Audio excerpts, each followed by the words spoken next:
Granny has type 2 diabetes. Daddy has type 2 diabetes. You're next. It's in your genes, right? Well, yes and no. Try as they might, scientists have yet to pin down the gene for type 2 diabetes. The reason? There isn't one. What scientists have discovered is that certain genes do increase the odds that you will become a diabetic, but each is contributing a tiny bit to the overall picture. Obviously, the more risky variants you inherit, the higher the likelihood you'll eventually face a diagnosis of type 2 diabetes.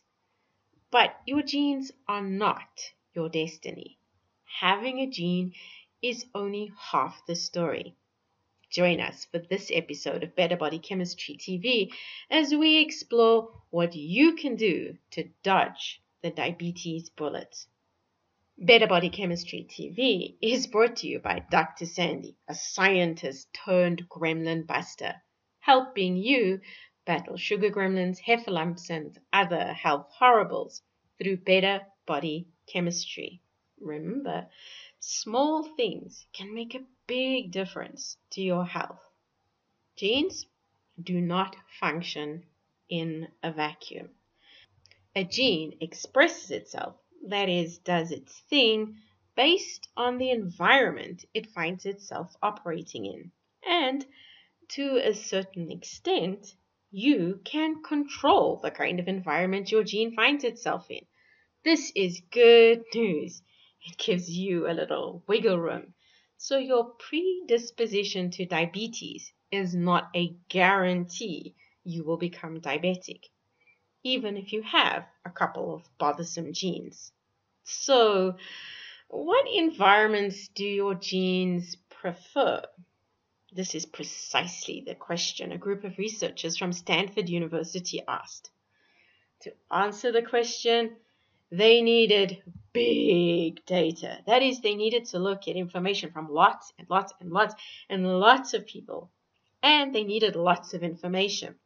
They needed to know which genes were present, what the environment looked like, and the state of health of the individual.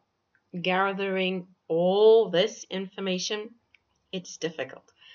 Fortunately, the team could access a very big ongoing study known as the National Health and Nutritional Examinations Survey. This study is keeping tabs on the health status of Americans.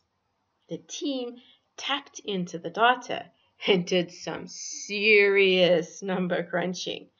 Since there are a million ways genes and environment can connect, the team had to narrow their search down to just a few genes in a few environments. They chose 18 genes, all of which previous studies have hinted are involved in type 2 diabetes. Next, they chose 5 environmental factors. The factors they chose were all things that could be quantified using a blood sample. The factors that they looked at included trans beta-carotene levels, cis beta-carotene levels, and gamma tocopherol levels, as well as the levels of hepatochloride epoxide and PCB170. So what did they find? After all the number crunching, they did find a connection. The SLC308A gene, which is responsible for producing a protein which is found inside the granules that secrete insulin. Its job is to move zinc into the granules. The zinc is needed to ensure the insulin matures and ends up getting secreted. People who have the RS326664 version of the gene are at risk of diabetes, especially if they are low on beta-carotenes. Do you have this gene variant? It's pretty common. Between 50 to 60% of people are carrying 2 copies. the RS326664 variant of the SLC30A8 gene. Oh, what a mouthful. So this could definitely be one of the genes you got, making you more likely to get type 2 diabetes. Ouch. But no worries. Keep the beta carotene levels high, and the gene will be less risky. So how do you do this? Beta carotene is a form of vitamin A. If you want more of it, you need to make a habit of eating yellow-colored vegetables, carrots, pumpkin, butternut. All of these would be good sources of beta carotene.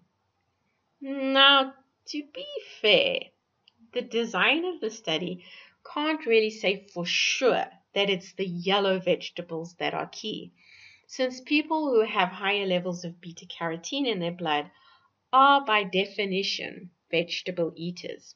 So you might want to add a few greens to your diet too.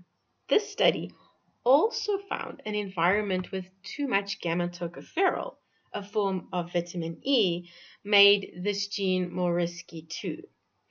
So what are you up to if you have lots of gamma-tocopherol? Well, big sources of gamma-tocopherol are seed oils, such as soybean oil, corn and canola oils, and margarine. Yep, those so-called heart healthy polyunsaturated fats are potentially risky. Your health is impacted by your genes, but your genes are not in control. You are. Your environment counts. Control your environment so you create better body chemistry and optimize your health. Interested in discovering more ways to create better body chemistry? Visit our website at www.betterbodychemistry.com and browse our library or enroll in one of our free e-courses. The advice is simple to follow and based on real science, not hype. Know someone who has type 2 diabetes in their genes? Share this video with them so they can make the little adjustments to their lifestyle that will protect them.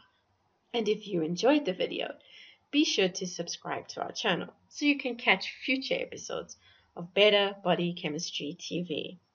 Thank you so much for watching, and I'll see you next time. Remember, small things can make a big difference to your health.